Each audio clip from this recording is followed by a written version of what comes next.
Oh. Tapos ikaw magbabantay kay baby, tapos pipadidiin mo lang siya. Para yung... Bawal ang buhat. Oo, ka lang magbuhat kasi maliit ka pa eh. Oo. Oh, tapos na dede. Ah, padighay. Ah, pagkatapos pala padidiin, padighayin pala. Bawal mong paluin.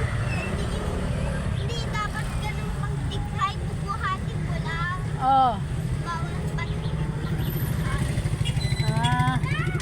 Malambot pa naman yung Oh, malambot pa ng baby, no? malambot pa naman. Kaso 1 month na siya. Ay, 1 month na pala. 1 month na.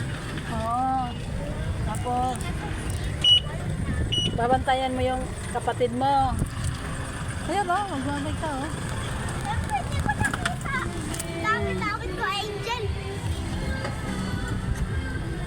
Bantayan mo kapatid mo, no? Tumulong ka magbantay ng kapatid mo. Bakla. Sino mo yung bakla? Nakakatawa. Bakla. Yung bakla. Yung bakla. Di ba dancer ka rin? Tawa siya sa sumasayaw dito na nakula eh. Bakla. Paano ko Kasi pinabaya, maayos bata? bakit?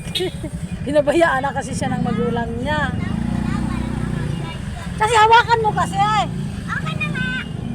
Baka mahulog eh. Tapos pagsalita ka, hawakan mo, magsalita ka.